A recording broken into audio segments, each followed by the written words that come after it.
The laptop you've used for the last decade was just a placeholder? What if the MacBook Air and the MacBook Pro were never the destination, but merely the preparation for something that shouldn't technically be possible? In the history of computing, there are moments that feel like a shift in the tectonic plates of reality.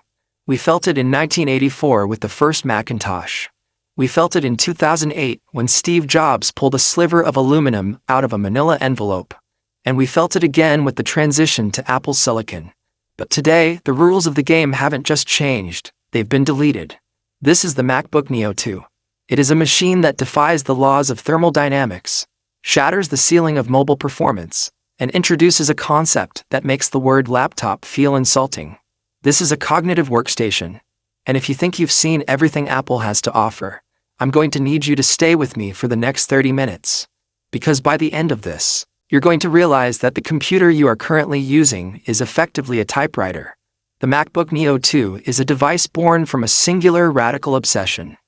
What happens when you remove the boundary between the user and the machine? For years, we have lived with the compromise of the clamshell. A screen, a hinge, and a keyboard.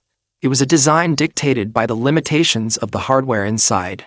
But the Neo 2 is built around a piece of silicon that feels like it was recovered from a crash site in Roswell.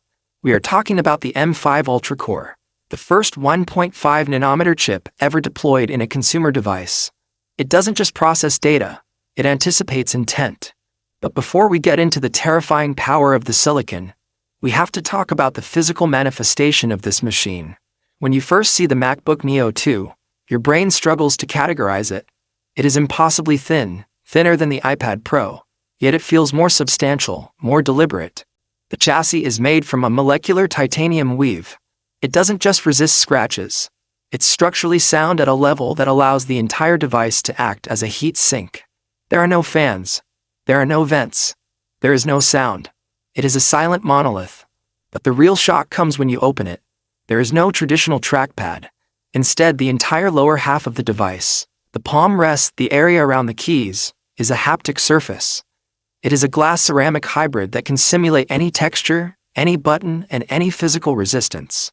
When you're editing a video, the surface feels like a jog wheel. When you're drawing, it feels like the grid of paper.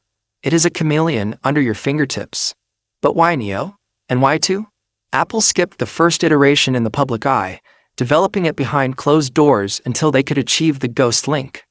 The display on the Neo 2 is a 15-inch Quantum OLED, with a 240Hz adaptive refresh rate. But that's not the headline. The headline is the hidden depth sensors. This screen is capable of projecting a holographic UI 6 inches off the glass. It sounds like science fiction, but for the USA-based engineer, the designer, the coder, it is the birth of the 3D workspace. You can pull a window out of the screen and have it float in front of your face. It is a bridge to the Vision Pro, but without the headset. It's an open-air spatial computer. Now let's talk about the power. In the US, our economy runs on time. The faster you can render, the faster you can compile, the faster you can ship, the more you win. The M5 Ultra-Core inside the Neo 2 features